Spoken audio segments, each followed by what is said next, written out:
Welcome, wastelanders, to the future. Well, an alternative future. Fallout is a future that takes a lot from the past, its aesthetic, its politics, and even atmosphere. It plays on social expectations and cultural fears and uses them for contemporary storytelling and satire. Unlike Fallout, this episode's movie was looking to a future without acknowledging the past. And yet, the similarities to Fallout are striking. Where the US, China, and Russian relations are still on edge, and these Western citizens are somehow being treated worse than the communist ghouls they are warning us about. Perhaps we should prepare for this inevitability. Tell me, what do you know about nuclear fusion? We watched Escape from New York.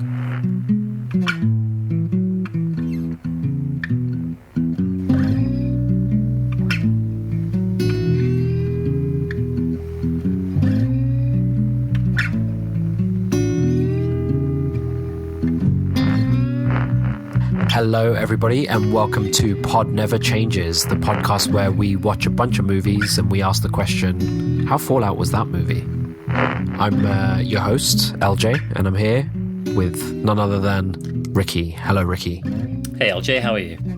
I'm good. How you doing? I'm doing okay in this 400% rising crime wave that we're...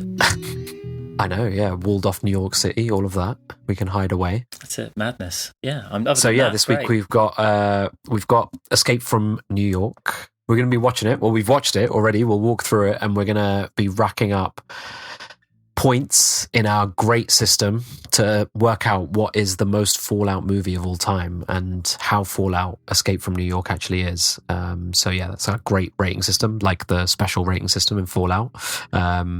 Hopefully we've got, listeners from the video games, old school fans, and then you're going to have some new school fans popping in from the TV show.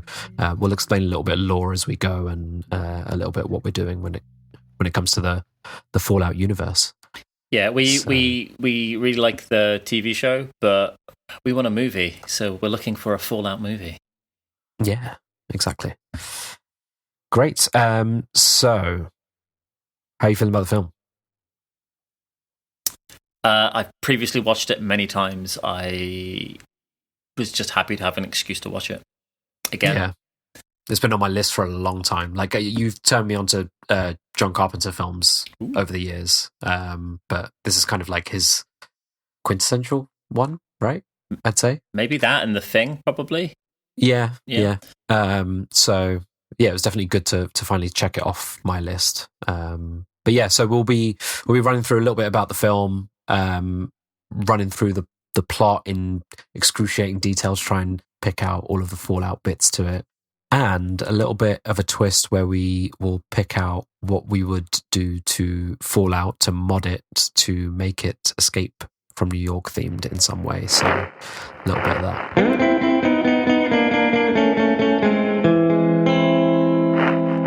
All right, to start off with then, I just want to, each week we're kind of touch on a little bit of our history with the Fallout franchise. We've talked about our favourite in the series, least favourite, what it is that actually draws us to the games. So what I wanted to ask you was, when you start a new Fallout playthrough, your first playthrough especially, how is it that you're navigating it? How are you role-playing? Because it's a role-playing game. First ever, or like the first... Like, I'm going to play again. I've played it a ton, so I'm just going to start again. If Fallout 5 comes out tomorrow, which it's not, it's not going to be tomorrow, how are you playing it first time around? I generally... What are the Dungeons and Dragons kind of way they think of it? I'd go... I'm not that much of a nerd, dude. Come on.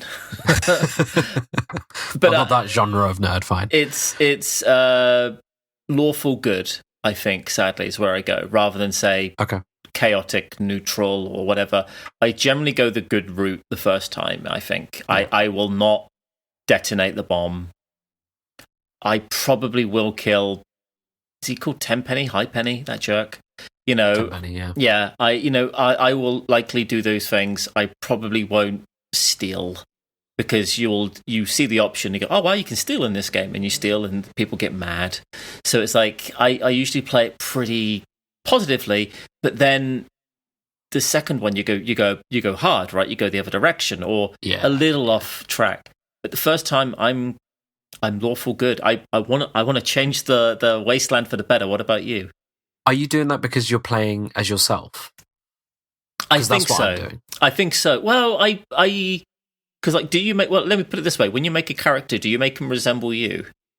On my first playthrough, usually, yeah.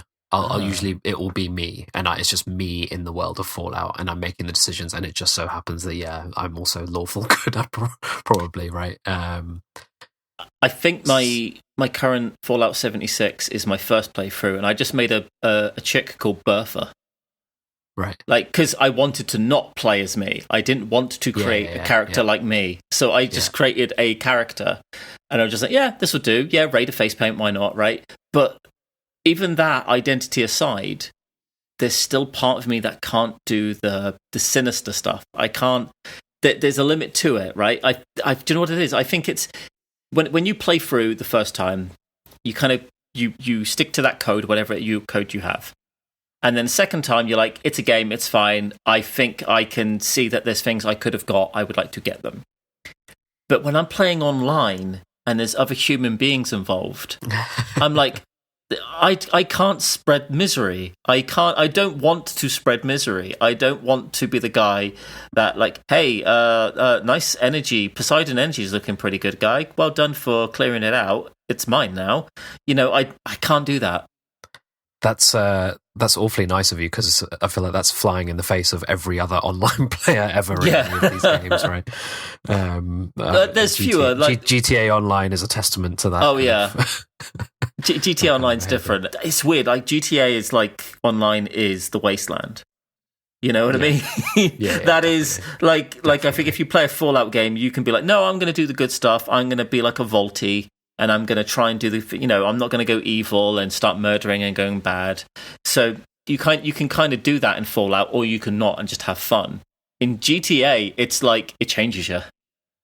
So you can have all the morals, but you're really being tested.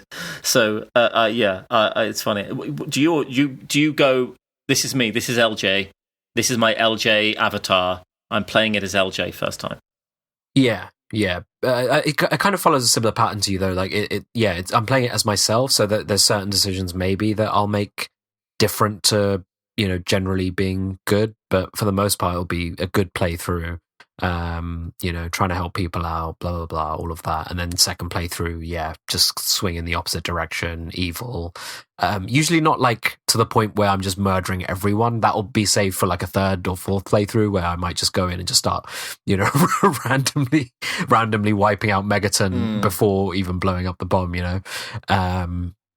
So those will be my first two playthroughs, and then right now, actually, I've chucked on Fallout 3 on my Steam Deck, and I'm kind of playing a more very specific type of character where, and it's kind of interesting when you do that, because in my case, it's a character inspired by someone from the show, which we won't talk about the show very much on here because I don't want to spoil things or anything like that. But there's a character on the show that made me think of playing Fallout being kind of petty and a little bit prideful, making decisions based on your own kind of ego, that kind of thing. So I was like, I'm playing a character that's like that, and it's interesting. Even when you take a really nuanced approach to like the way in which you play the game, it does kind of affect the little dialogue options that you make, and kind of the way in which you navigate the world a little bit. So it's always fun to properly role play with it. It's the whole game. That's the whole thing. Yeah. Do you find it's more difficult or more easy to play in bastard mode? Like, kill everyone. Like, does it get easier because you just don't have to stop and listen and you just do what you want? Or because of things like reputation, does it become more difficult, do you think? There's not much consequence, that's the thing. Or if you've got ammo, does it not matter? If you've got the biggest gun, it doesn't matter. Reputation. I think playing a little bit evil to the point where you're willing to just steal things, I think helps a lot. Like, that makes things a lot easier because you can just accumulate resources quite quickly and, take off from there. But otherwise, I feel like I think this has been a little bit of a criticism of the Bethesda produced games, developed games, where they do kind of funnel you down the good route a little too much. And I think Fallout 4 was a lot like that, where you can kind of just be good, very good, sarcastic but good, and then bad in a sort of general sense. So I feel like they do funnel you towards the good stuff and kind of disincentivize you from, just going nuts. But that's fine, because obviously it's difficult to program, when someone's just murdered an entire town, not scripted. It's suddenly like key NPCs are going to be gone, so it doesn't really work very well. But hey ho. Let's before we talk about the movie, we're going to be talking about rating it through the movie. We're going to be talking about something called the GREAT system. That's GREAT. So we'll give you a quick primer on it, and then hopefully you pick it up as we go, as we talk about the movie. So we're going to be scoring it on each of these points, 0 to 6. So you get a total or a maximum of 30 points for the movie, and then we can put it up against other movies to see what their scores are.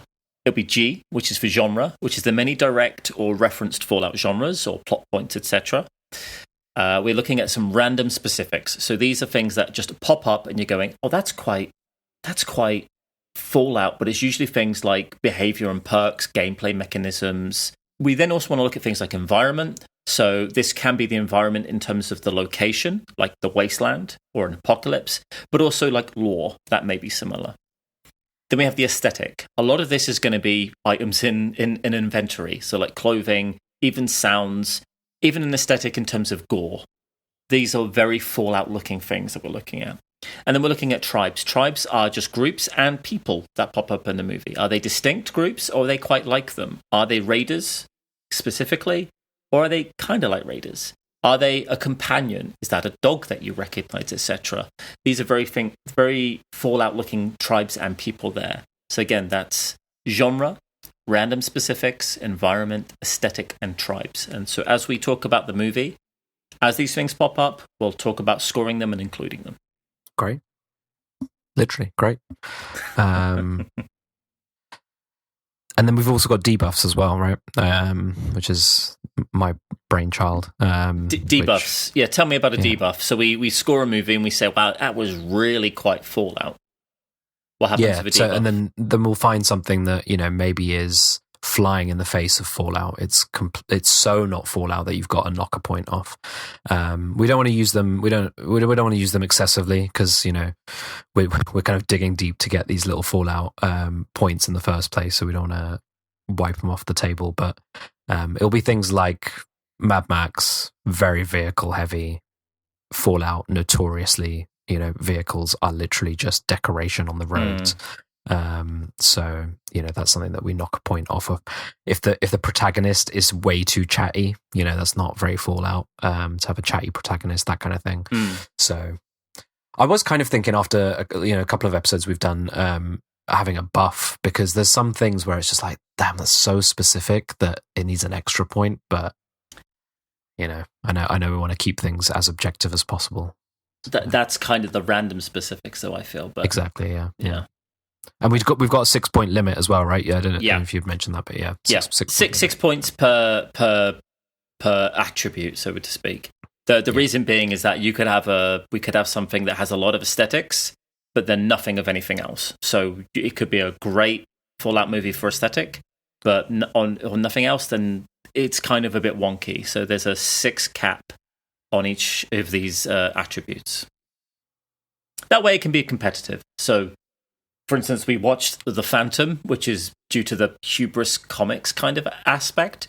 So there's a lot of comic book stuff in there and certain aesthetics and things. But, it was still balanced. So you couldn't go too heavy on the hubris comic stuff, but then not a lot on, say, the plot, which may not be that relevant. So it's a way to kind of keep it balanced.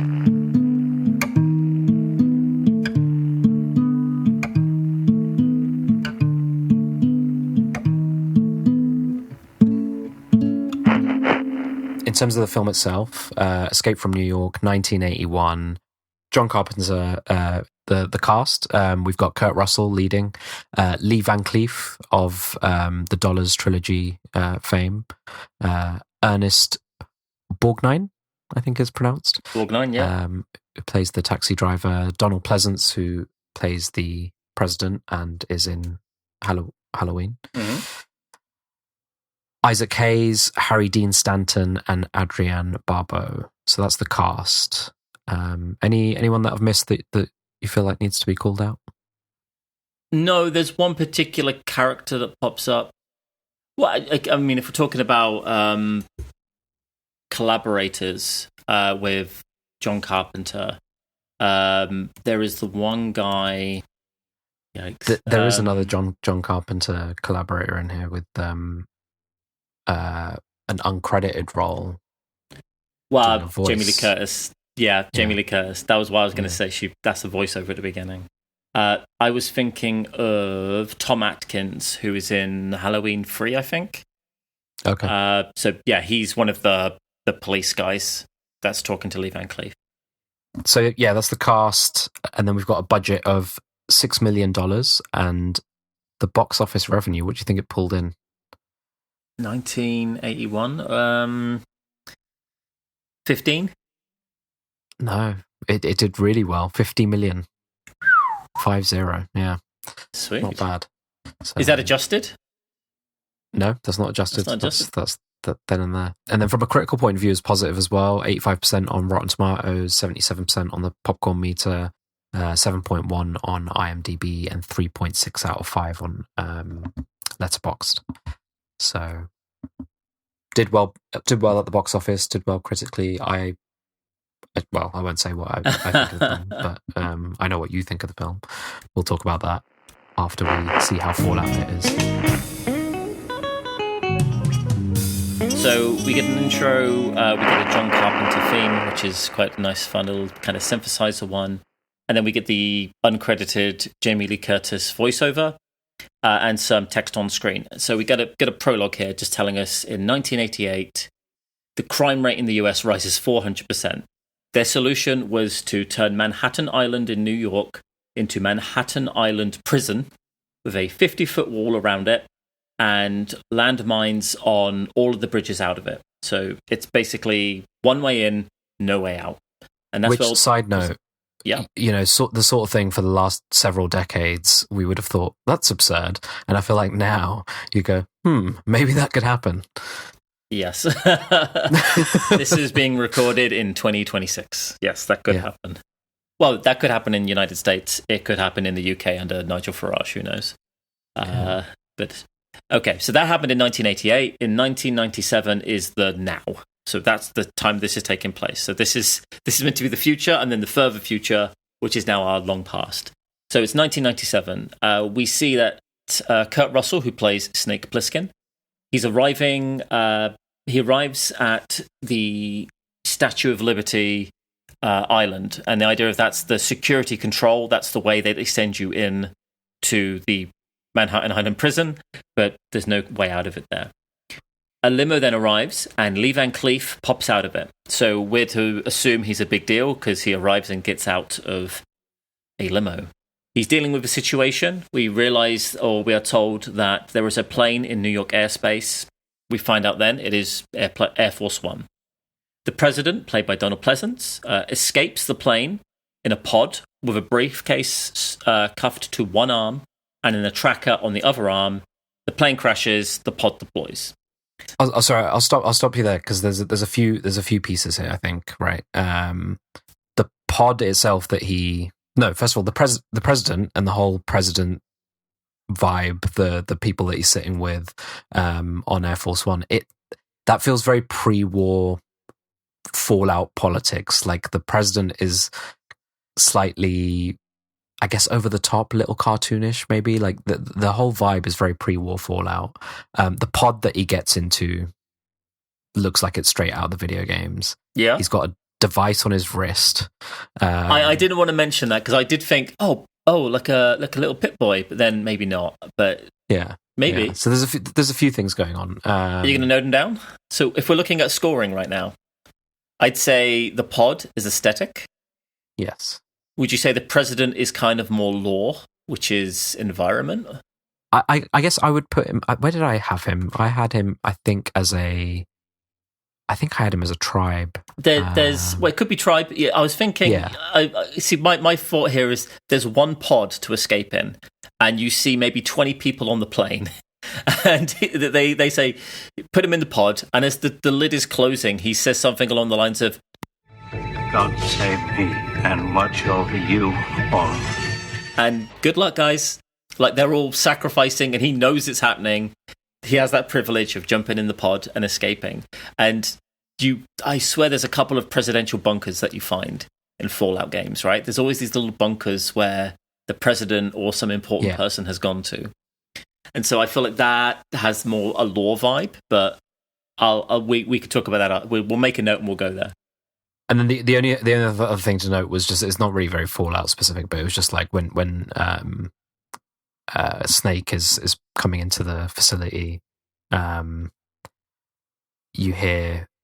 you now have the option to turn from the, because it's a prison, right? Basically, it's a prison. You're going into the prison that is Manhattan Island, or I think they say, you're right. There's a voiceover, and they say, or you can terminate you now. You now have the option to terminate and be cremated on the premises.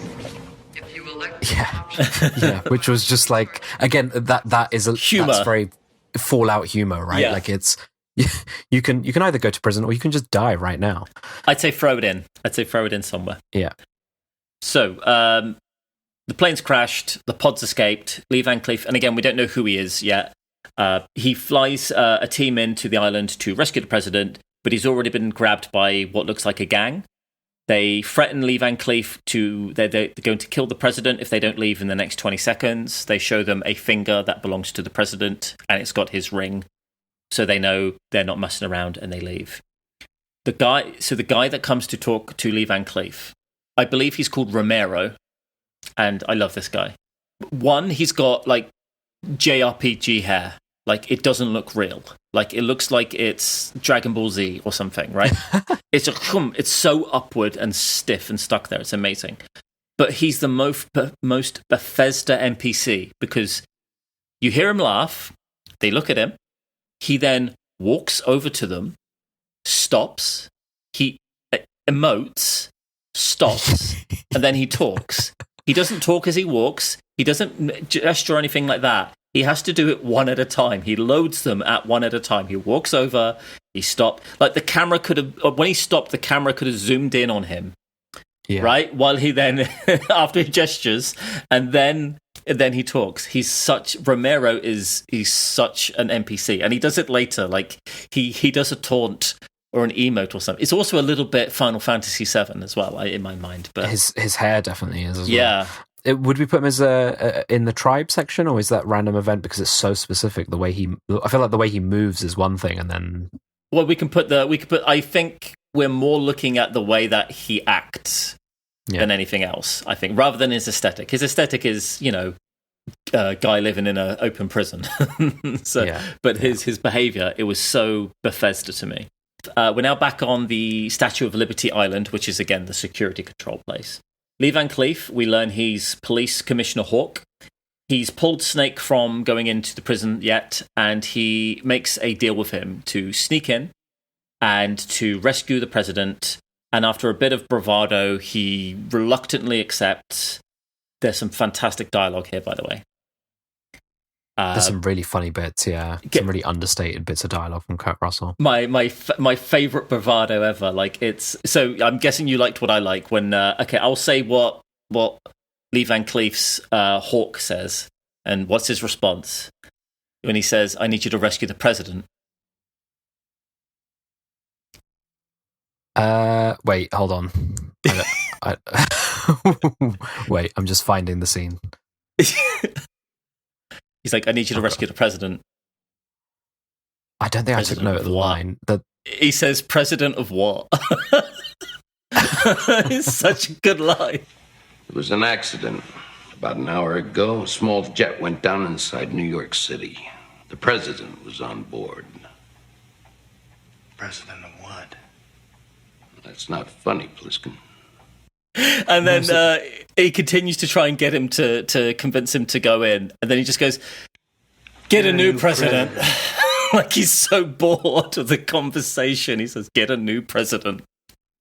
Those are two of my most favourite lines in this. What did you like from him that he said in this conversation? Doesn't he say something like, I could do that, but I can't be bothered? Oh, maybe. Yeah, like... Hold on, let me find this. Okay. There's another one where they mention that he's got to get a tape. You got to get the president and a tape.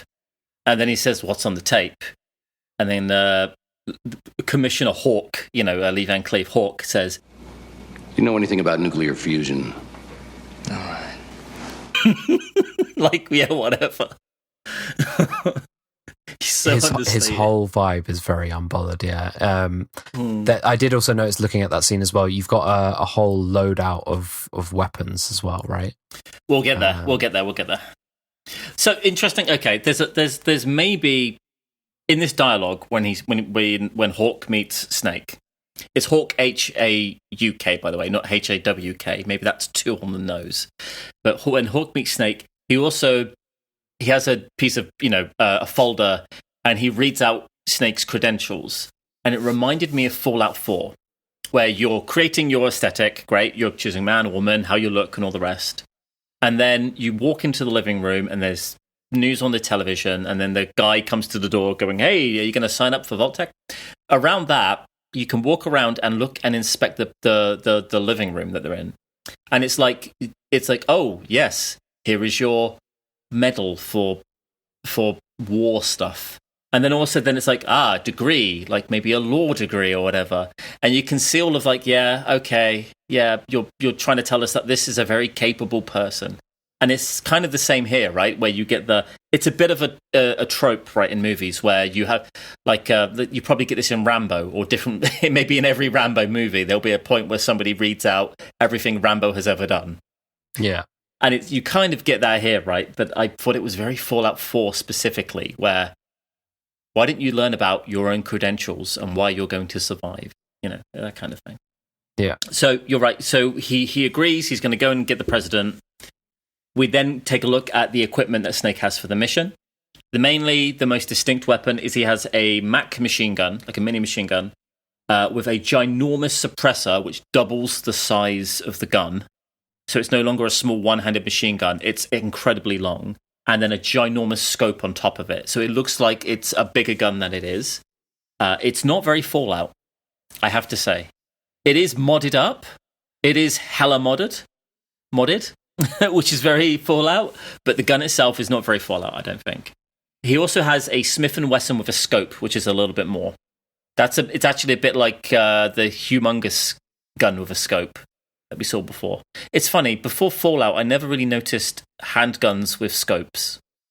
Yeah. Because I always thought they were short range. So whenever you have these guns with scopes on them, I'm taking notes suddenly, which is odd. It's an odd one. I feel like a modded weapon is quite... It does make me think Fallout, like, because it's so excessively modded. Throw modded weapons in. Let's throw them in. Yeah. Specifically Smith & Wesson, which is I think in some of them, but also the just heavily modded. You got a gun? I'm going to mod it.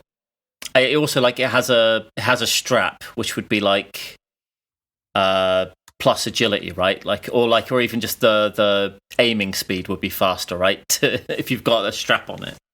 So after looking at the weapons and everything that he's got, he, under the pretense of bacterial control or something, he gets a couple of injections in his neck. The doctor giving Snake these injections then says, you should tell him what these actually are. They're actually mini explosives that have been planted in his neck. The idea is that if he decides to turn around, because he's going to go in on a glider, if he decides to turn that glider around and fly away, in 23 hours... the capsules that contain the explosives will disintegrate, and then the explosives are heat triggered, and then they'll blow up a hole in his neck, and he'll be dead. I feel like that's something that would happen in Fallout, right? I think that's the maybe kind of extreme shit that would go on. Are there ever time-sensitive games, though? No, not the time-sensitive element, but like the idea of injecting someone with something that could kill them, like explosively. Feels like something like Robert House would do. You can note it. I may have to ask for precedent on that, but let's add it for now. This is when he also tells him about the tape in the briefcase. He wants the president and the tape back because it's important. Snake flies into New York on a glider. They call it like they give it a very specific name, but it's like a glider, not like a recreational one that you hold onto the bars on the outside. It's like a little plane that glides. So he goes into New York. He lands on the World Trade Center on the top. Snake then makes his way down to the site of the plane crash and to the pod. Now, on the plane crash, plane wreckages are very Fallout, to the point where they often show up on the maps, right? Yeah, I'd say so. I'd also say the air traffic... is it air traffic control where Van Cleef's character is in? It looks like an air traffic control kind of location. It's the Statue of Liberty Island. Right, but it seems like the type of computers, etc., they've got, like radars, etc. That was giving me very... Do they have... Fallout era. Do they have magnetic tape whirling around? Because that's quite Fallout, right? That's like the heightened technology. So I think it's a little later, and I guess this happens a little bit where, Fallout splits off from the timeline around 50s, 60s, sort of before the miniaturization of the chip is the idea. So you get those kind of room-sized computers in there. Yeah. Anything now that's pre-90s kind computers for us looks old. They have black screen with green text, right? Yeah, exactly. Like there's a lot of that kind of aesthetic, like the monitor on the plane and the computers that they're looking at. So I'd say it's passing. Okay. No, there's nobody in the pod, so Snake tracks the president's tracker, the thing on his wrist, to a nearby theatre, where there's an all-male cabaret musical performance. A couple of things here. At the theatre, as he walks through, there's a guy on the desk at the front who is surrounded by empty cans. Oh, I didn't notice that. Okay. Empty cans is such junk, like classic Fallout junk, right? You're always picking up cans for something. And then also the musical performance, I'm trying to think if they have any of this in Fallout 4, but it's very, you can craft all of these in Fallout 76. Like it's that, yes, there's an old keyboard, like an old sort of piano, almost like a self-playing one, but there's a guy playing it. There's maybe a tuba or some brass instrument. There's a guitar, but they're all just sat down and playing. And these are all instruments that you can craft, and then you sit down, you pick up your banjo, or you pick up your guitar, or you pick up your steel, and then you play it. And they kind of all had that very specific aesthetic of you just pick up the instrument and you start playing. And in fact, there's even a particular mission, One Wild Night or something. It's One something night. It's one where you have to attract by making noise monsters or cryptid by making a lot of noise, and so you have to either play loud instruments or beat people over the heads with instruments, these types of things. So yeah, that's a real specific aesthetic from me there. I was thinking just generally the stage performance piece reminded me of like New Vegas. It's the kind of thing that you would get in Freeside. I don't think it specifically happens. There is a one of the bars that you can go to in Freeside that has like performers on stage and stuff, but or a performing stage, but it all just fits very well into is the kind of entertainment that you'd kind of fashion and improvise, when you're left in ruins, basically. I did think that with the performance, because it's all men in drag. It's like, I think women don't make it very long in this place, so of course it's men dressed up as women singing and dancing in a cabaret. We meet Cabby, who recognizes Snake as Snake is tracking the pulse of the president's tracker into the basement. Snake finds the tracker, but it's on the arm of a rando bum.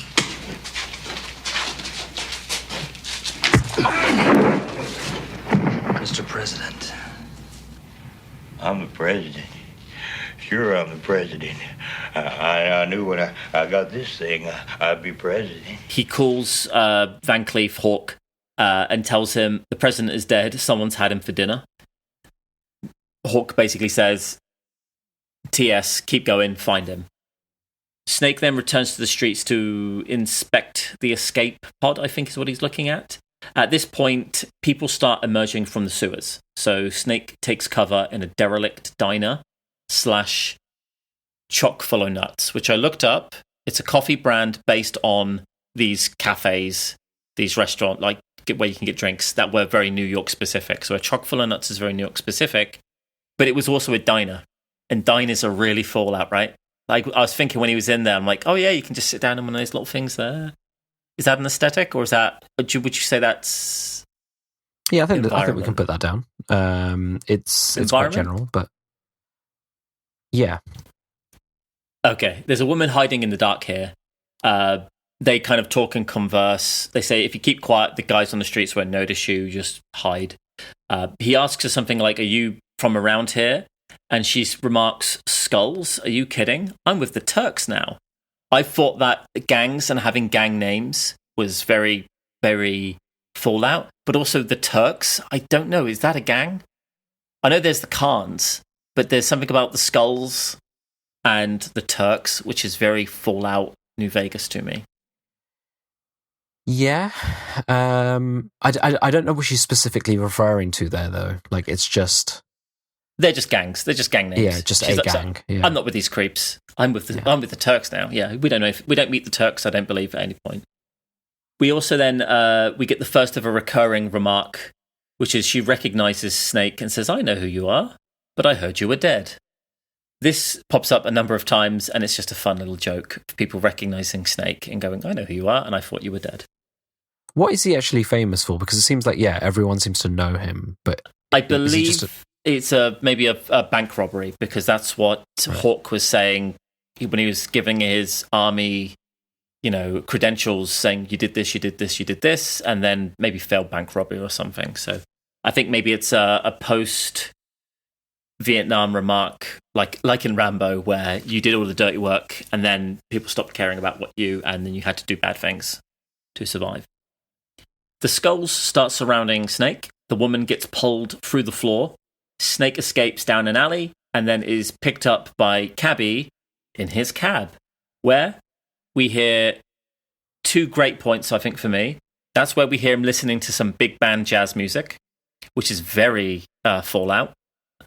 And he's throwing a Molotov cocktail, which is also a very, very reliable, craftable item, I think. So I think that's both. Are they both aesthetic, or are they random specifics, do you think? Aesthetic. Yeah, I'd say so. I'd say so. Both aesthetic. It's aesthetic rich, I think at the moment when it comes to Fallout.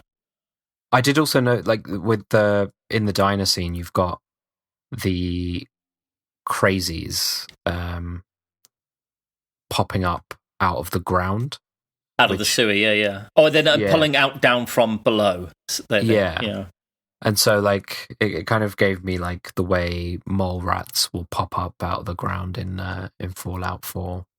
And then as well as overall, just that, I mean, obviously all of these gangs and prisoners of New York are all Raider coded, right? Like, I missed a point that I wanted to bring up. I was looking at my notes here. When he's walking to the pod, it's another aesthetic one, but it may also be random specifics. It's so Fallout in my brain that when I see this in real life, I think of Fallout, which is he sits down on a chair, right? Before these guys start popping at the ground. And I thought, oh yeah, random chair. That's always part of the debris and the junk that you see. That's scrappable or whatever. He also walks past a magazine rack. And I cannot see a magazine rack without thinking of Fallout. And so, in general, in Fallout 4 and maybe in 76, you can actually use them as well, right? You can display your magazines. I believe. In your settlements, you can, yeah. But I suppose because of things like comic books, and then they have newspaper places, and because it's that aesthetic from, like you said before, like of, like, I don't know, 50s or post-war. Yeah, you have magazine racks for magazines and comic books. And so they're everywhere. And so when you're in Fallout and then there's junk and debris, and then you're in a store and there's something, you need debris in the floor, well, of course, we're going to have an upturned magazine rack. I saw the magazine rack and I just went, that's so Fallout in my brain. The magazine rack. That was in my brain there. After he escapes in the car with Cabby, he presses Cabby for information on where the president is. He tells him the Duke of New York has him. Everybody knows that. Cabby says he can't take you to the Duke, so he takes him instead to meet Brain and Maggie. It's at what I think is a big library or a museum.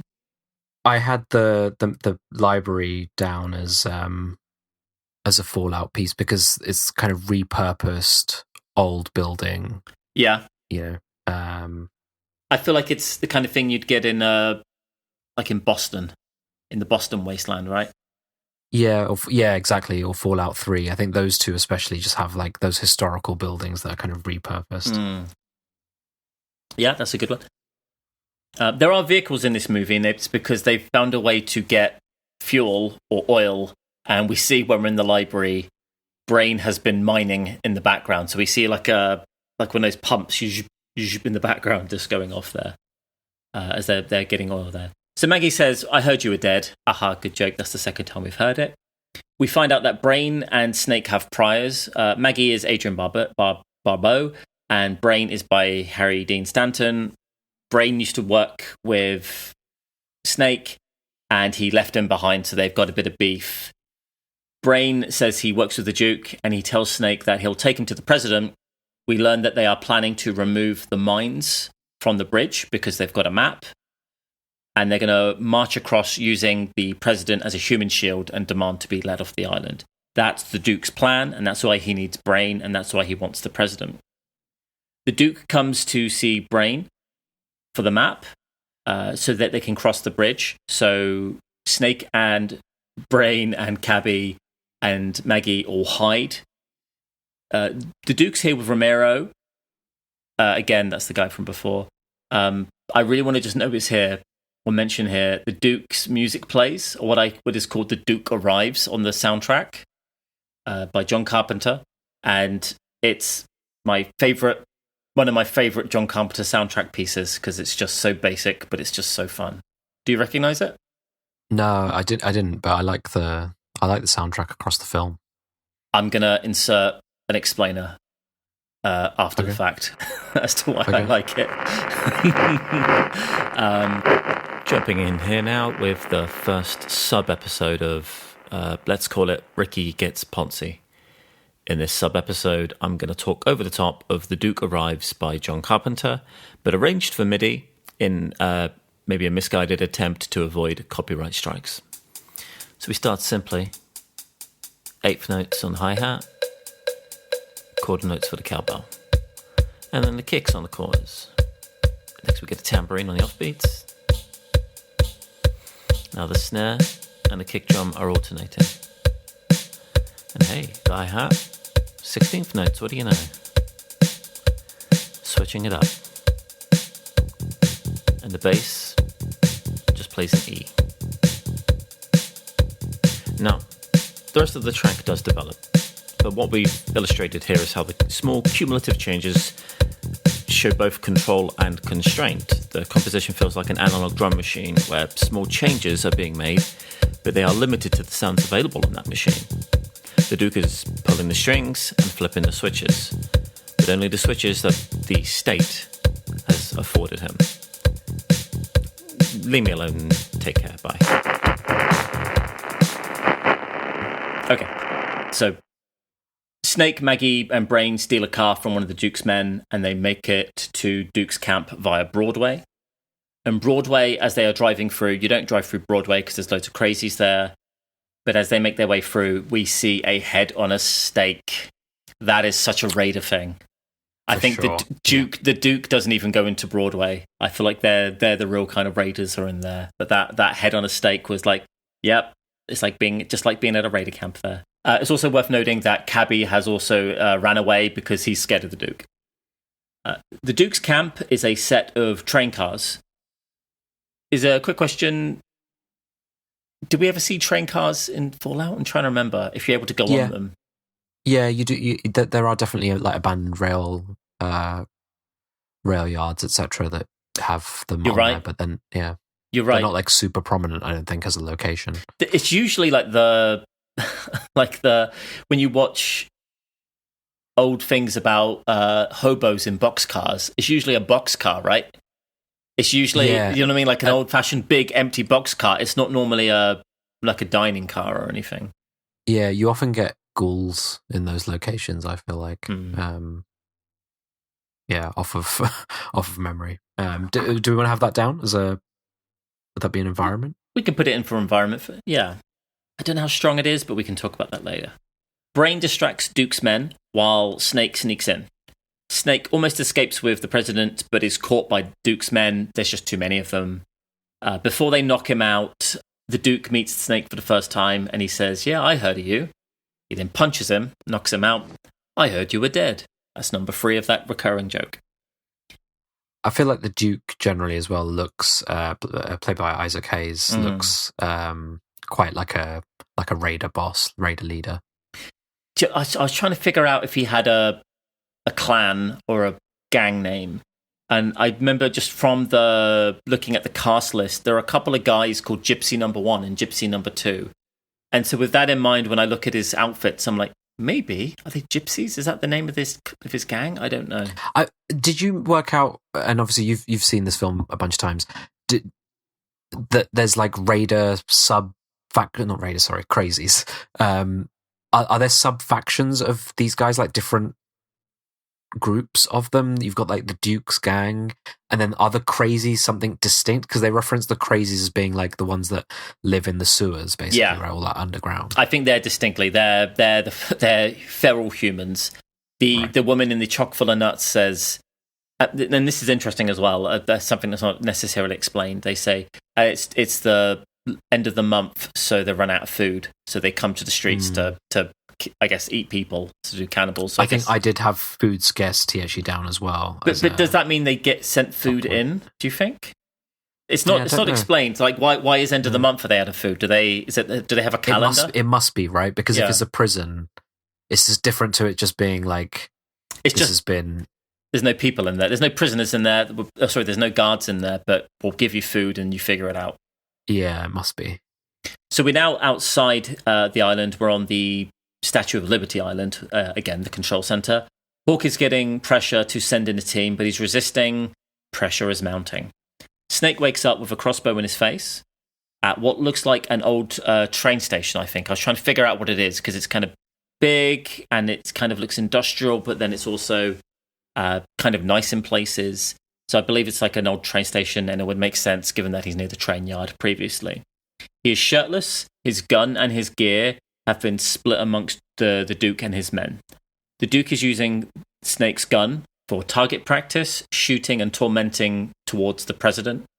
Ramiro, the crazy-haired guy, finds the elusive tape in the president's briefcase, and he keeps it. It's worth noting again, he walks over, he emotes, and then he picks up the tape. Do you remember the emote? He does a little blush almost, like he plays with his hair, which I thought was quite funny.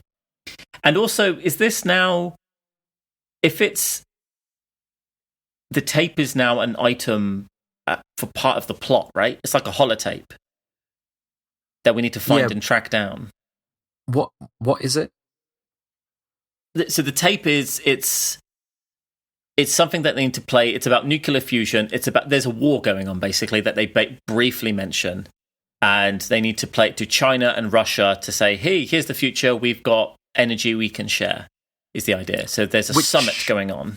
From a plot point of view, is exactly a Fallout plot point, right? Like I feel like the whole film just gives me pre-war, like Fallout, when, because you've got the bit prior to the nuclear war actually going down, where you've got resource wars and like the downfall of society.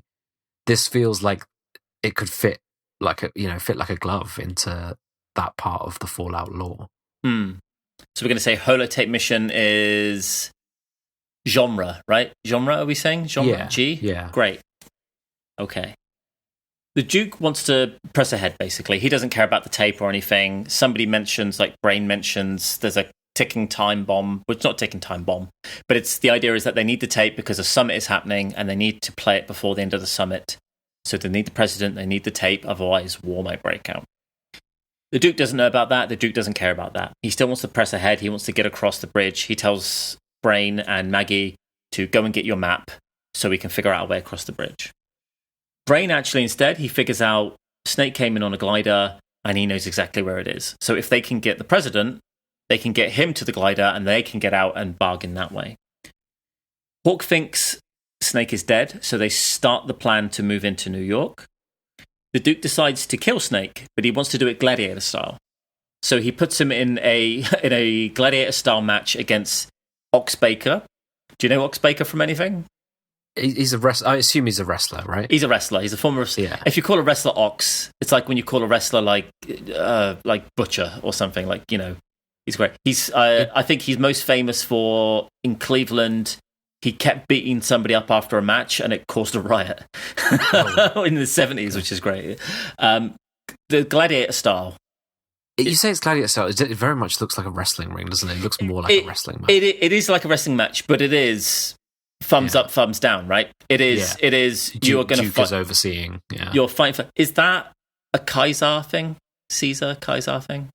Does that happen? I don't know. I don't know. It just the overall. I think this is the thing. There's some things that, whether or not they specifically happen, there is that thing of like, this could easily fit within, right? Like, that's the thing. I think that's an environment thing then. I'd say a random event. I'd say the whole thing, random? Like the gladiator type fight. Okay. During the fight, Brain kills Romero, who rescues the president and attempts to escape to the World Trade Center to steal Snake's glider.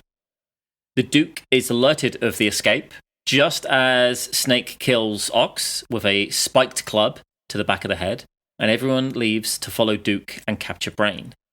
Is a spiked club, or it's a baseball bat with spikes in it, is that a specific, do we think, or an aesthetic? I'm trying to think if there is actually... I'm sure there is a spiked club in Fallout, isn't there? Yeah, I think so. And then there's also, baseball bats at the very least, right? And there is a crossbow as well when he wakes up, and that's Fallout 76, I guess, specifically. Interesting. So yeah, so a spiked club is, because I was trying to think, do I remember that from the games that I'm familiar with? Not really. And when I'm searching it on Google, yeah, so there is a spiked baseball bat. Yeah, but yeah, interesting to know with a spiked club, that's only in Fallout Tactics, which I don't think I've even seen gameplay of Fallout Tactics. No. Also, clubs. When you say club as a weapon, I'm thinking more like Dark Souls. Like they have clubs, and I think this is more baseball bat. Yeah. So during this fight, or during the end of the fight, as everyone's leaving, Snake spots one of the Raider-like guys wearing his bracelet, which has a tracer on it. So he grabs him, hits the tracer. Hawk then gets notified that, okay, this looks like Snake's still alive, and they call off the little incursion or invasion or whatever you want to call it. One thing with the incursion that they were preparing for, because they're all running for aircraft, etc., right? In preparation, there's the klaxon going off, like a siren. Okay. Did that siren remind you of anything? I didn't pay attention because it was also like the choppers, so I didn't hear it. There's this, it pops up earlier on in the film as well, I think. It reminds me of the sound. It's almost identical, I think. This is the sound of the vaults opening. When the vault is opening, there's a siren that's going off. That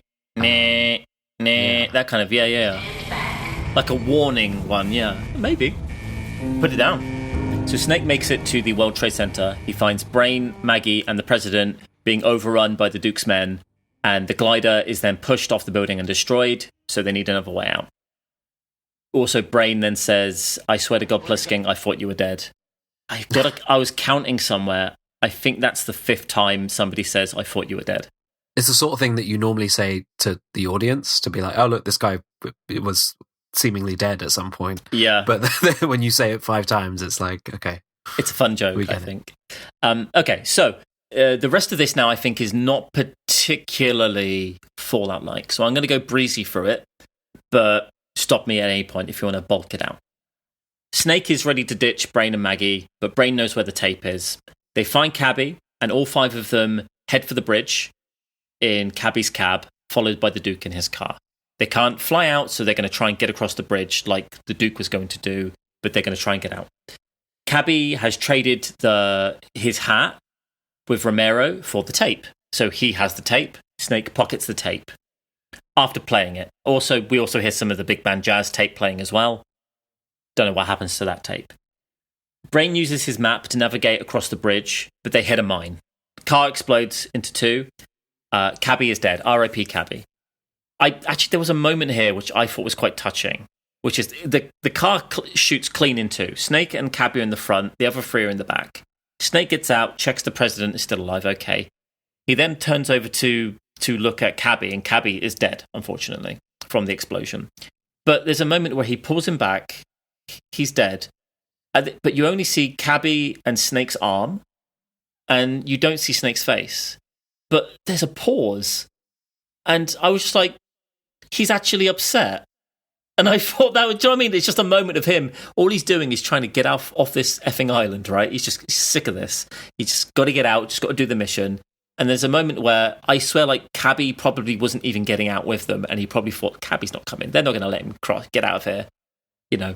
But he actually seemed a bit touched by Cabby's death, that he paused for a moment before moving on. I was just like, that was kind of a nice little moment, bless. I think it's quite noteworthy because I saw a quote from Kurt Russell where he was saying that he described the character as only really caring about the next 60 seconds of his life. And yeah, it's that kind of selfish, short-term thinking character having that little moment, but without it being kind of dwelled upon is quite it's quite effective. I did think on the bridge, just all of the abandoned cars. Yeah, that was giving the games. yeah, they're cars and they ain't moving. So there's 4 of them remaining on foot. They're using Brain's map. He's like, take a left, take a right, take a left. No, go left, go left. Everyone goes right. He goes left. He hits a mine. So R.I.P. Brain. Maggie is actually distraught. Interesting because earlier on, Cabby says, the Duke gave Maggie to Brain because of all the help he gives him. So you kind of just think like, she probably doesn't care. But she's proper distraught at this. And I was like, again, there's another little moment of a touching moment where she demands the gun from Snake, the Smith & Wesson, the only gun they've got because the Duke has the other gun. And she just stands on the bridge to have face down the Duke. I thought, that's another little touching moment. Unfortunately, the Duke crushes her with his car between her and another car, so R.I.P. Maggie. The Duke then continues his pursuit on foot. It's now just Snake, the President, and the Duke. The Duke has still got Snake's big gun. Hawk is updated that Snake might be crossing the bridge, so he tells people to get a winch ready at the wall, just in case. Snake sends the President over the wall first. The Duke arrives, and they have a little fight. The fight is moving on. Snake manages to get onto the wall, onto the winch, and halfway up the wall, and then it stops. The Duke is ready with his gun to shoot Snake, but he gets shot first. Who by? It's the President with a machine gun on top of the wall, blasting and killing and having a mad moment killing the Duke. Hey, number one! You're the Duke! You're the Duke! You're the Duke! Hey, number one. Snake then gets over. He manages to hand over the tape, get the explosive neutralized in his neck with just seconds to spare. So he's made it. He's handed the tape over. He gets his pardon. He's free. He's good to go. But he takes a second to speak with the President. The President is getting cleaned up because he's about to talk to the Hartford Summit and present the tape to say, we want peace or whatever. And he asks him just simply, like, what do you feel about the people who died in your rescue? Yes? We did get you out. A lot of people died in the process. I just wondered how you felt about it. Well, I want to thank them. This nation appreciates their sacrifice.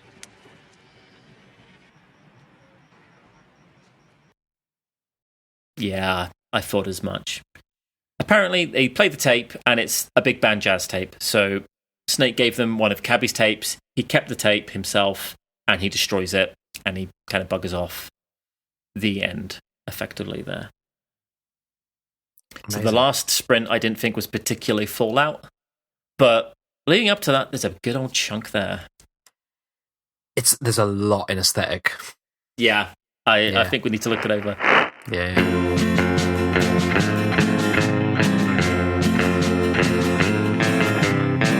Have you got the list? All right, let's do it. So genre, okay. What do we have? You now have the option to terminate and be cremated on the premises. Which is a great little line. It's something directly out of Fallout. It's that sense of humor, right? Yeah, it's the world. It's the same world, right? Yeah. Yeah, it's like it's a Fallout is like a dystopia starting from the 50s. This is a dystopia starting from the 80s, and it's the same. They took the same direction, just a different route, or the same route but a different direction. I think we keep that one there. Food scarcity. Do you know what though? It's interesting because it's such a microcosm of there's only food scarcity in the prison, but the prison is the world, I guess, that we live in. Yeah, I kind of almost see like going into the prison as stepping into the world of Fallout, right? Like you're stepping into the wasteland, and there's a lot of parallels there. Food scarcity is one. I think you could probably fold it into something that I had, which is just the overall premise, not from a plot point of view, but from a world point of view, would just fit perfectly into pre-war law, the downfall of society, resource wars, food scarcity. So I'd feel like I'd fold it all into that.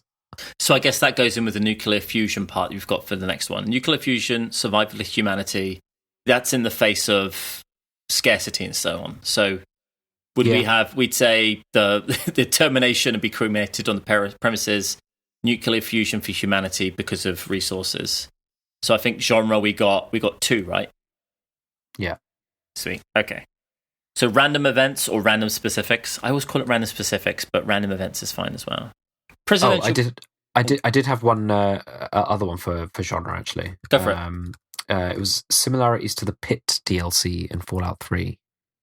Oh, So, Pittsburgh. do you remember that one? Is that Pittsburgh? Yeah, Pittsburgh, and you sort of arrive. There's a guy called Werner who kind of sounds a little like Snake.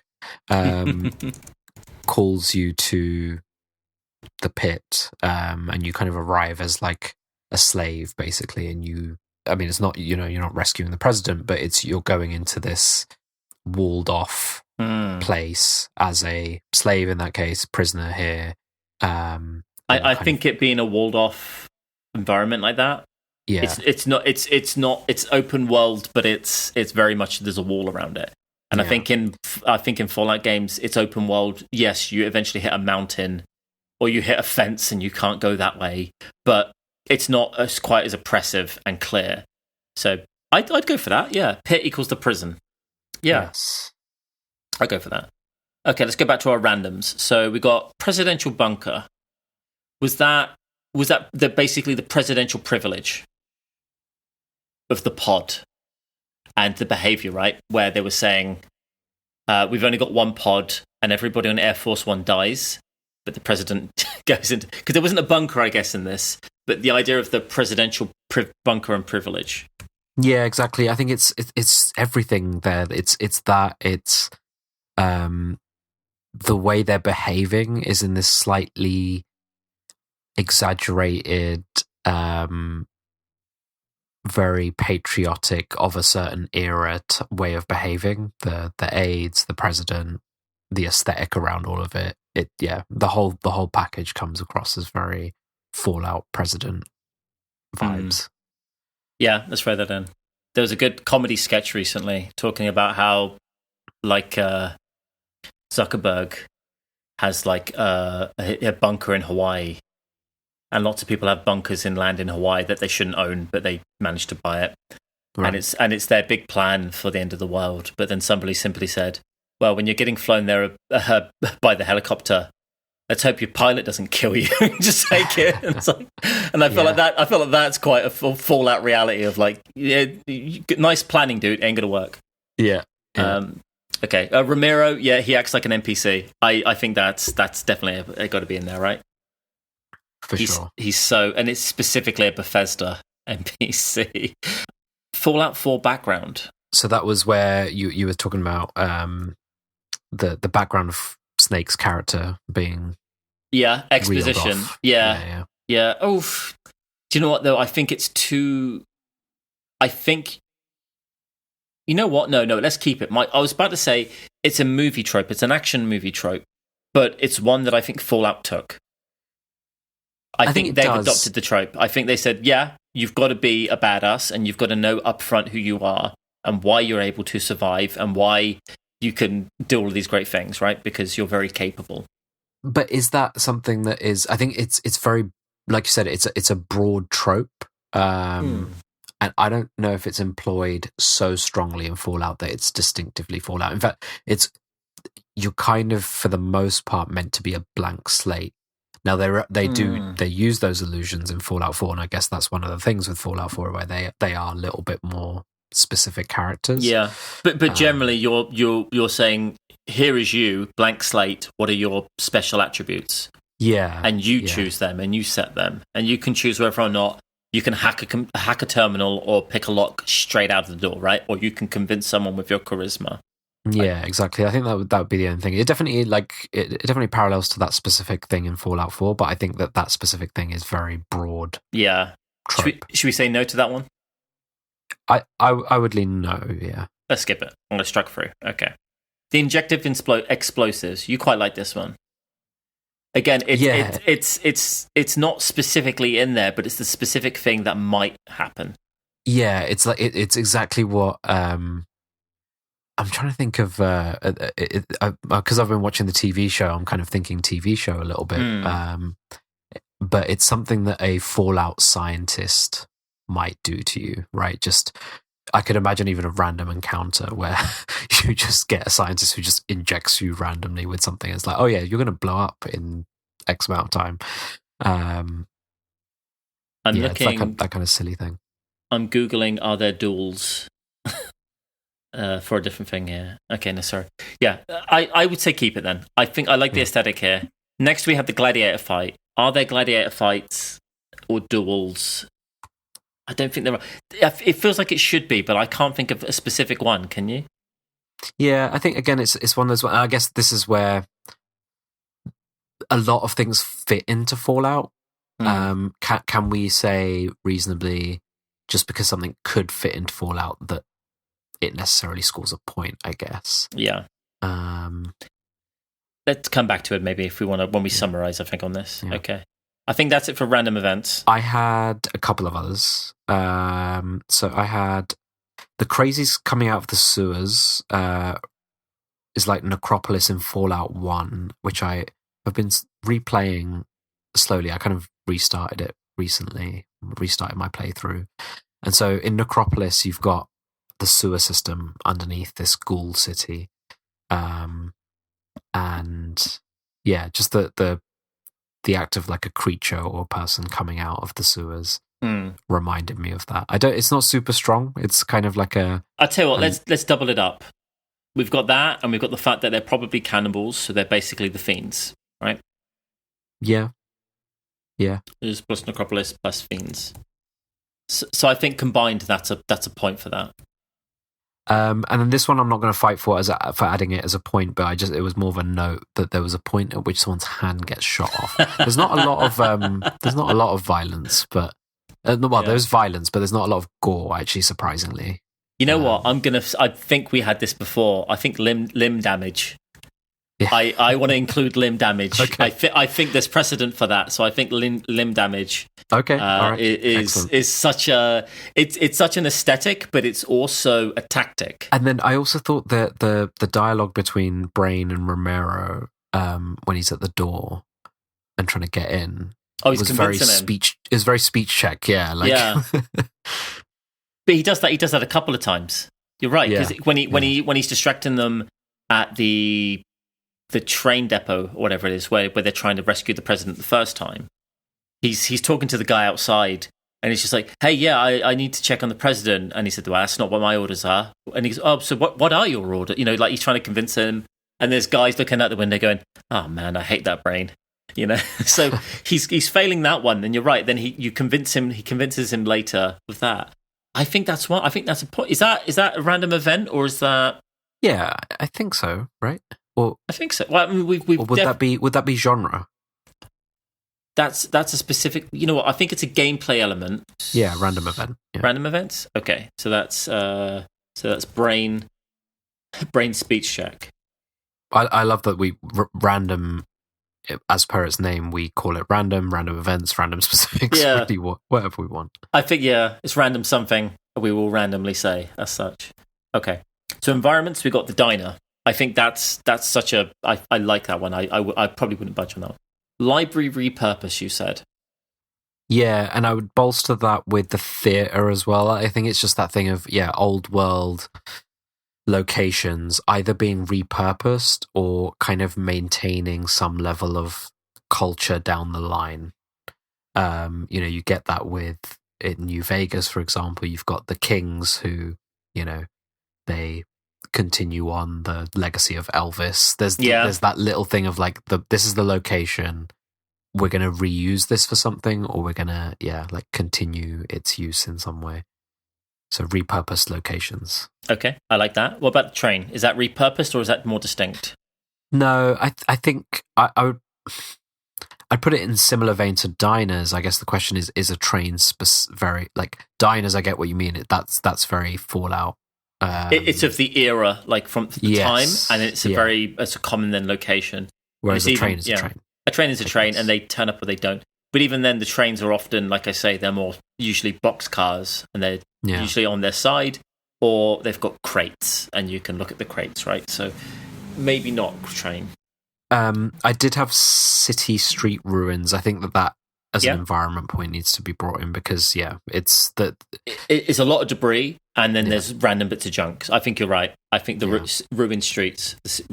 How do we say that? City street ruins. City street ruins. Yeah, I'd go for that. Anything else for environment? No. Let's then jump into aesthetics, which is maybe a little bit too full.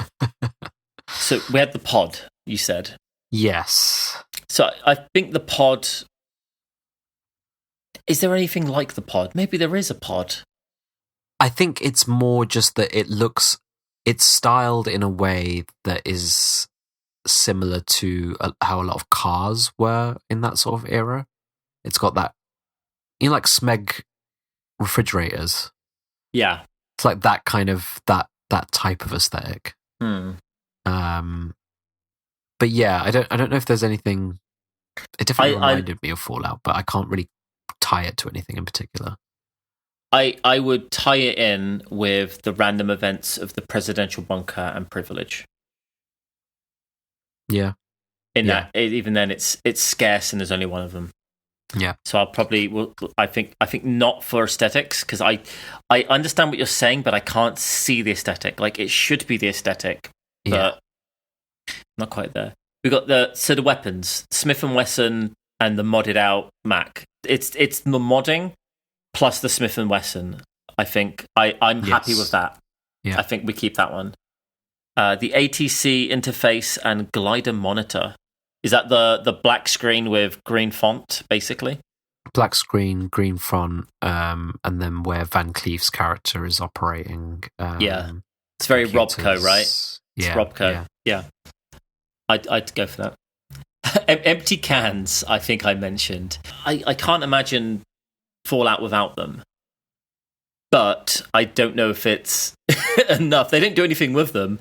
It's just a guy surrounded by empty tin cans. Yeah. Yeah, maybe not strong enough for a point, but definitely noteworthy. Yeah. The performers on stage and the musicians.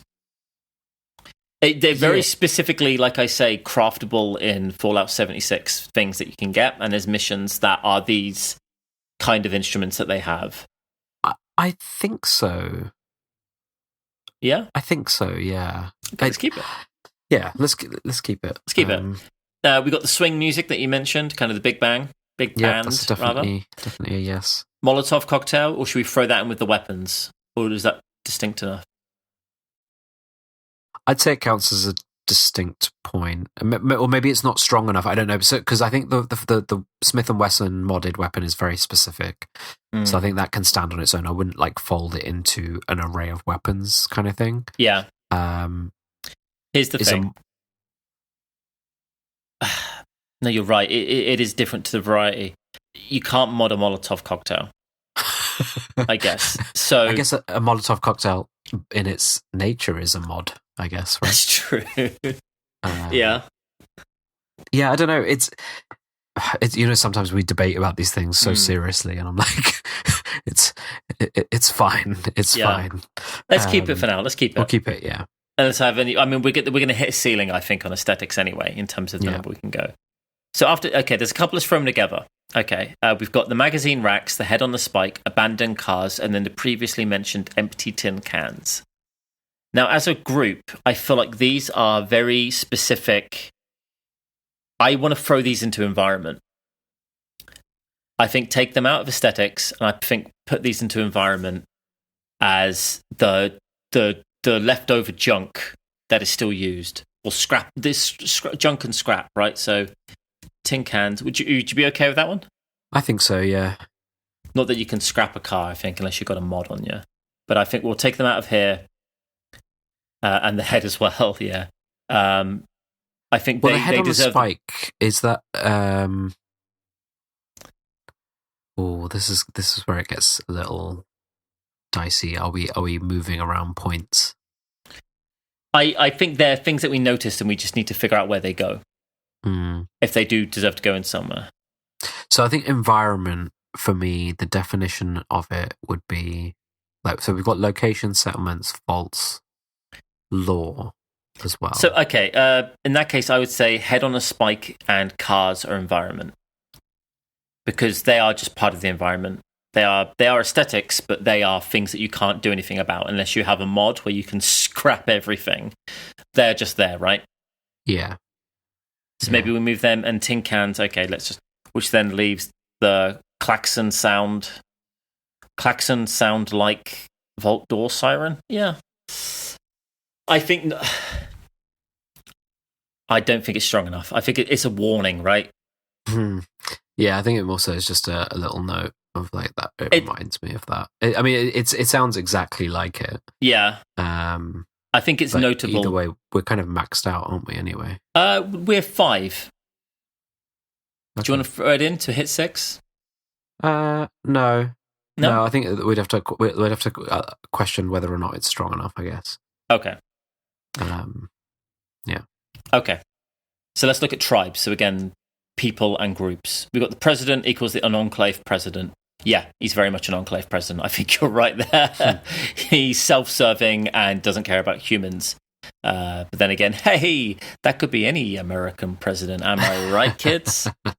He says, talking about an American president, knowing that I have a garbage prime minister at the moment who doesn't really do anything, bless him. Okay, let's keep that. Turks, they mention gangs. We've got Turks equal gang, crazies equal raiders, Duke equals raider leader. Yeah, they mentioned the Turks and the Skulls. So they're gangs, and then whatever the Duke's gang is, right? And so he's like the head of them. Yeah. So it's not, I guess, not specifically the Turks equal the gangs, but you've got an array of gangs. I mean, I guess, I think I misunderstood crazies a little bit. So I think for me, the gangs are like the raiders. Gangs are like raiders. So when they talk about, no, I've joined the Skulls. I'm not part of the Skulls. I joined them. They're more raiders. They're more raiders. The crazies, more fiends, I think. Yeah. Yeah. And the Duke, he has a raid. Is there any specific leader you would liken him to? Who unified raiders? Well, I'd say he's more like Kaiser, right? Or did we call him Kaiser or Caesar? Kaiser, but like he calls himself Kaiser. Yeah. But like he unified a bunch of gangs, right? Yeah, and I think that's the idea. He wants to take everybody out. So I'd say Duke is more like Kaiser in that way. Would you be happy with that? So we would say, yeah, We got I Turks think either as way, the raiders. Duke just needs to be included in there, like Yeah. almost irrespective of what. Yeah. So then, let me ask you then also, who is Snake? Because people are coming along with him, but is he a lone wanderer? Because he doesn't so much have companions as he has people he points a gun at and says, "You need to help me." He's very lone wanderer in his approach and his character. I think previously we've put the lone wanderer in genre as a trope. Do we think he's a lone wanderer? I mean, he kind of is, right? But no, because he knew Brain from outside, and he even says, "You left me and Fresno Bob." So I think to be a lone wanderer, he would have to, because he is a lone wanderer in personality, for sure. But I think he would have to have soloed this entire mission, which he definitely doesn't do. Yeah. I can't, then we leave it then. Okay, that's fine by me. I think I had one to bump aesthetics up to 6, actually, potentially. So go for it.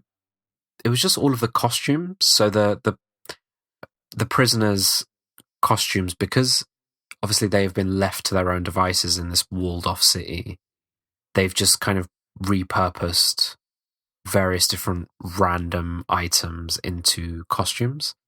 They've crafted their own items, weapons as their own. Well, they crafted their own weapons as well, but yeah. Yeah, I'd say that they've kind of put together these costumes, so they're all in like these random improvised costumes that are very much like, Fallout NPC costumes. Yeah, I'd definitely go with that. They're all very, a bit like we said with the gyro captain in Mad Max too. Exactly. Yeah. Where they're all dressed for stats, right? They're not going for a specific look. They're just like, what gives me protection? I need something for agility or whatever. So yeah, I think that you're right there. I'd go for that.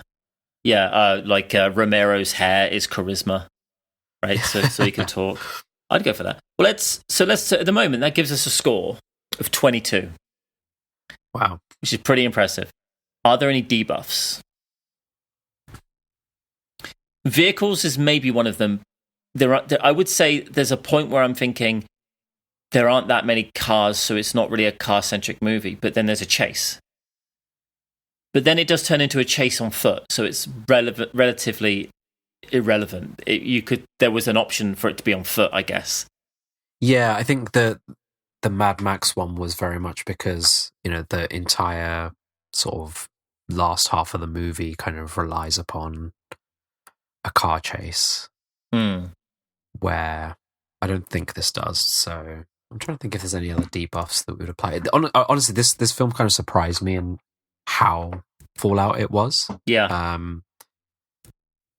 To the point where I think it's my favorite so far in terms of like the way in which it's like Fallout. It hits a lot of different notes. I wonder if this is going to be unpopular, but if we can't find a debuff, that puts it at 22 points, which puts it ahead of Mad Max. Wow. 2. It's the most Fallout movie we've seen so far. Yeah. I don't hate that. I'm not mad at it. I like the film.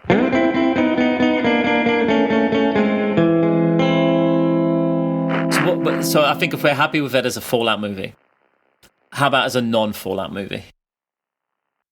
I loved it.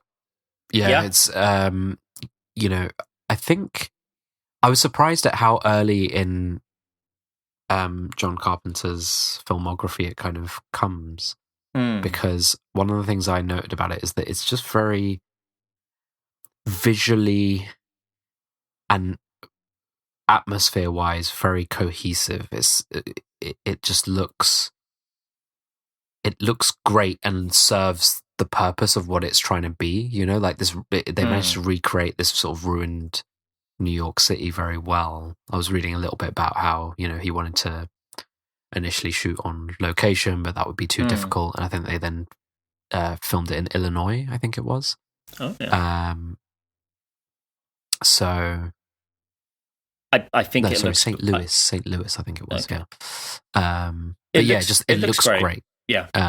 There's There's a couple of, like miniatures and models, what they had to do for when the plane is flying and stuff. Yeah, fine, whatever. But the bulk of it, like when you're on set and they're moving, like I think it looks fantastic. The variety, like you say, of things like the costumes, the weapons, some of the stunts and things. Yeah, there's a dead body that's brain knocking off a car and it's a stuffed costume or whatever, fine. But everything else, like, it works. The people work. They feel mean. There is tension building. Yeah. Enjoy it. It's also just the premise of it is so inherently engrossing. And I don't know if you find this, there are certain setups to films that you wouldn't think to describe it this way, but they feel this way. It feels a little bit cozy. Yeah. I don't know if you get this. Like, it's because, yeah, like he's going off into this walled city, and it's all closed off, and it can only be kind of affected by things within that. It's separate to everything else. So there's a weird, like, coziness. I think there's something that it actually replicates a little bit of the feeling that I get, and the thing that I enjoy about playing Fallout is you go into this world, and it's like the sandbox that's kind of separate to everything else. You know, the rest of the world technically exists in Fallout, but really, when you're in that capital wasteland or in Appalachia, like that's it. Like nothing else seems to exist, and you're kind of just like in there, and it feels weirdly cozy. So yeah, I loved it. I've given it a 4 out of 5. I think I'm looking at my previous Letterboxd. I gave it 4.5. I would give it 4.5 again, and then in a heartbeat.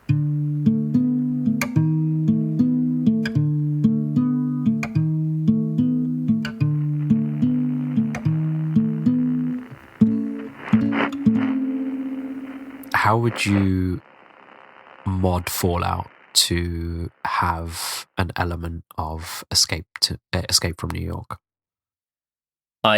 For me, it's relatively basic with this.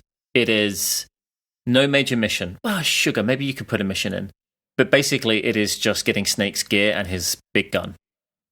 And I think the mission is I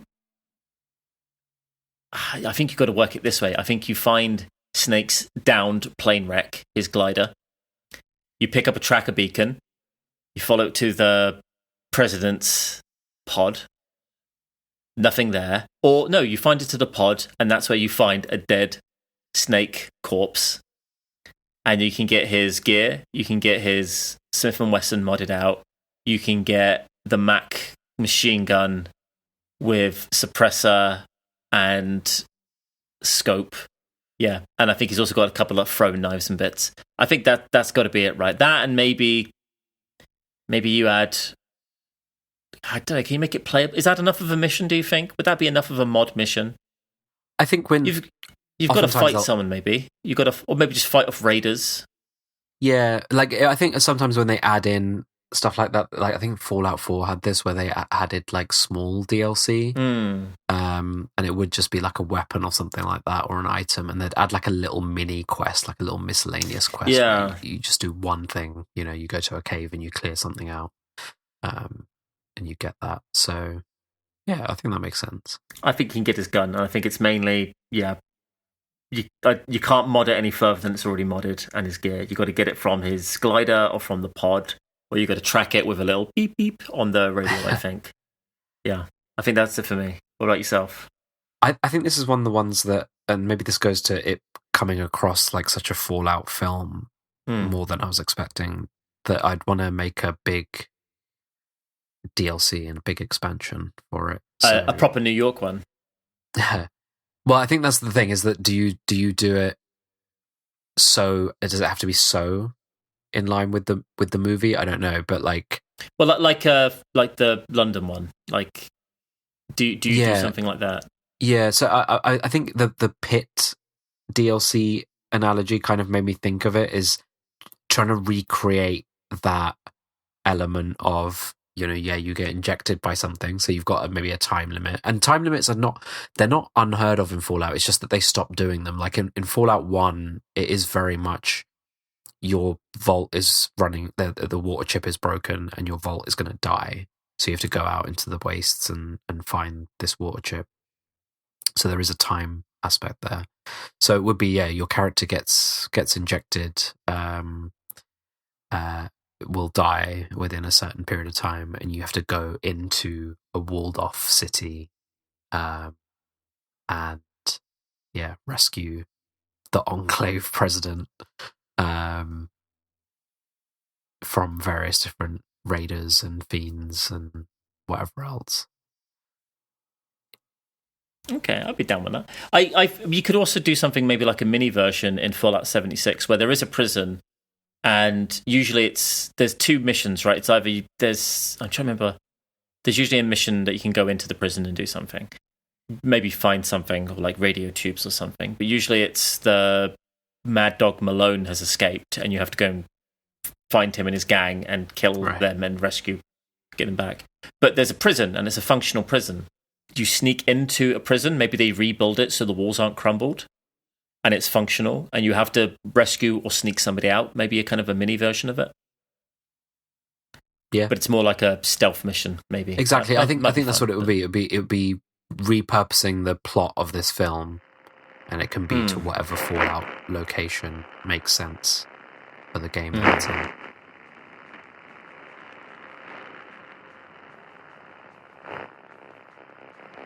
So I believe I'm choosing the next movie. Is that right? Yes.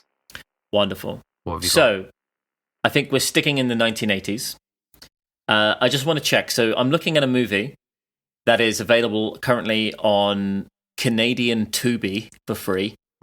Now, I assume, like most adults in the UK, since the implementation of the Online Safety Act, you have a VPN, right? Not for that reason. For streaming, right? For no illicit purposes whatsoever. I have a VPN for data privacy and protection. Wow. Well, maybe this movie will change all of that, because I would like to watch 1984's She. Oh, okay. I've never even heard of it. So it is based on the work of H. Rider Haggard, a novel from 1887 called She, A History of Adventure. H. Rider Haggard is mostly known for Alan Quatermain stories such as King Solomon's Mines. She has been made in various types in different movies, black and white and all the rest. This one, made in 1984, which I have seen and I quite enjoyed, is for some reason they said, great, let's not set it in faraway lands in the past. Why don't we just set it in the future after an apocalypse? Oh. So think of that what you will. It stars Sandal Bergman, and it's, like I say, it's a dystopian type future. The expectation here for you should be maybe gangs, maybe tribes, maybe Fallout-like environments, who knows? But it's available, as I say, on Blu-ray. On DVD and on Tubi for Canada. Wow, so okay. Let's see how you feel about it. I'll move to Canada for the next episode. That's great. Wonderful. There we go. I'm excited. It's a film that I watched randomly, and I thought, and honestly, watching it, I thought, oh, this is quite fun and quite silly, and I'm enjoying myself. And I thought there was many moments when I went, that's quite Fallout. That's quite Fallout. Wow. And was this a long time ago you were watching it? Or? I watched it I watched it a while ago, and then just to check that it was available online, I watched it last week. Okay. Right. So it's fresh on the mind. Okay. That's it. I'm looking forward to that. That's great. So this has been Escape from New York, assessing how Fallout it was, and apparently the answer is very. I've been LJ, and I've been Ricky. Co-host. As always, Ricky. See you, Ricky. See you soon. See you, LJ. Bye. See you, Wastelanders.